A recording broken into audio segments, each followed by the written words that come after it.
నమస్తే, నేను Priya. Welcome to S news. USFI రాష్ట్ర ప్రధాన కార్యదర్శి పెద్దబోయిన వీరబాబు నరసింహులపేట జడ్పీహెచ్ఎస్ హైస్కూల్ని సందర్శించడం జరిగింది. ఈ సందర్భంగా వారు మాట్లాడుతూ ప్రభుత్వ పాఠశాలలో అడ్మిషన్లు పెంచాలి అని, విద్యార్థులకు అన్ని వసతులు కల్పించాలి అని అన్నారు. గురుకుల పాఠశాలలు మరియు మోడల్ స్కూల్స్లలో సీట్లను అమ్ముకుంటున్నారని మా దృష్టికి వచ్చింది అని ఆయన అన్నారు. పేద విద్యార్థులకు గురుకుల హాస్టల్స్లలో సీట్లను కేటాయించాలి అని, సీట్ల విషయాలలో అవకతవకలు జరిగినచో అక్కడున్న విద్యాశాఖ అధికారులు కానీ ప్రిన్సిపాలే పూర్తి బాధ్యత వహించాలన్నారు. గతంలో బీసీ ఎస్సీ హాస్టల్ వార్డెన్లు స్థానికంగా ఉండకపోవడంతో రాత్రి సమయాల్లో విద్యార్థులు ఇబ్బందులు పడుతున్నారని, అలా జరగకుండా చూసుకోవాలి అని వారు అన్నారు.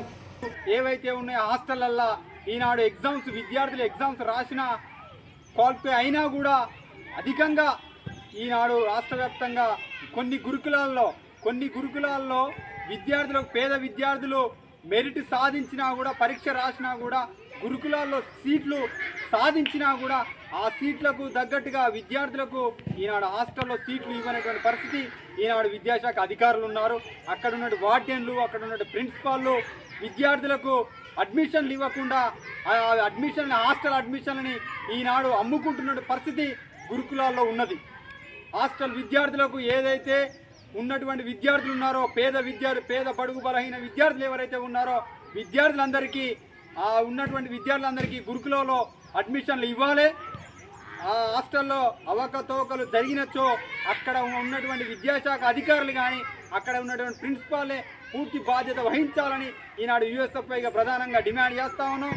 ఏదైతే సంక్షేమ హాస్టళ్లలో కనీస మౌలిక సదుపాయాలు, విద్యార్థులకు ఫ్యాన్లు కానీ, లైట్లు కానీ, ట్యూబ్ లైట్లు కానీ, కనీసం డోర్స్ కానీ ఏవైనా కూడా హాస్టళ్లలో కనీస మౌలిక సదుపాయాలు లేకపోతే జూన్లో ప్రారంభం అయ్యే వరకు రాష్ట్ర వ్యాప్తంగా ఉన్నటువంటి హాస్టళ్లకు కనీస మౌలిక సదుపాయాలు ఏర్పాటు చేసే విధంగా ఆ రకమైనటువంటి చర్యలు చేపట్టాలనేటువంటిది ఈనాడు ప్రధానంగా డిమాండ్ చేస్తాను.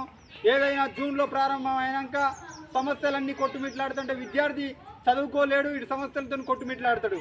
కాబట్టి స్కూళ్ళు ప్రారంభం కాకముందుకే, హాస్టల్ ప్రారంభం కాకముందుకే విద్యాశాఖ అధికారులు చొరవ చూపి ఆ సమస్యలు లేకుండా విద్యార్థులకు సమస్యలతోటి స్వాగతం పలకకుండా జూన్ 12న ప్రారంభమైనటువంటి పాఠశాలలో విద్యార్థులకు సమస్యలతో స్వాగతం పలకకుండా, ఏ సమస్యలు లేకుండా కూడా ఘన స్వాగతం విద్యార్థులకు పలకాలనేటువంటిది ఈనాడు యూఎస్ఎఫ్ఐ భావిస్తూ ఉంది.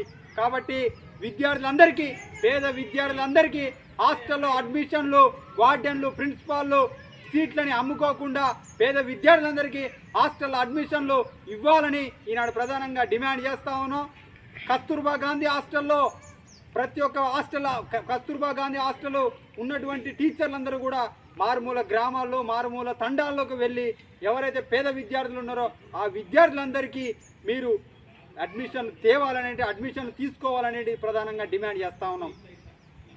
విద్యాశాఖ అధికారి అదేవిధంగా ప్రభుత్వ పాఠశాలలో కూడా రాష్ట్ర వ్యాప్తంగా కూడా మన ఊరు మనబడి బడిబాట కార్యక్రమం, ప్రభుత్వ పాఠశాలలో బడిబాట కార్యక్రమం కొనసాగుతూ ఉంది. రాష్ట్ర వ్యాప్తంగా కొనసాగుతుంది. కొనసాగే సందర్భంలో టీచర్స్ ఎవరైతే ఉంటారో ప్రభుత్వ పాఠశాల టీచర్స్ ర్యాలీ చేస్తున్నట్టుగా ఫోటోలు దిగడం, ఒక ఇంటికి 2 ఇళ్లలో పోయి ఫోటోలు దిగడం, ఇది కాదు. 2 ఇళ్లలో విద్యాశాఖ అధికారులు పూర్తి స్థాయిలో విచారణ చేయాలి.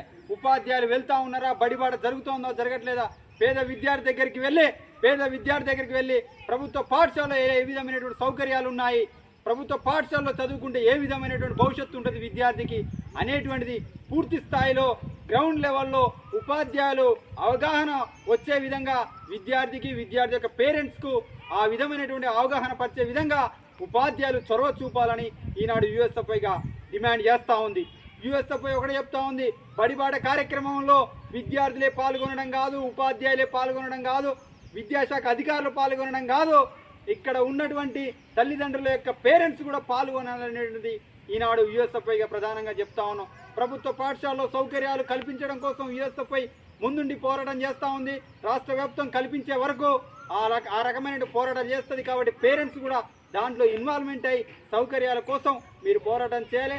నాణ్యమైనటువంటి విద్య అనేది ప్రభుత్వ పాఠశాలలో ఉన్నది కాబట్టి మీరందరూ కూడా ప్రభుత్వ పాఠశాలలో ఉపాధ్యాయులు, విద్యార్థులు, ఉపాధ్యాయులు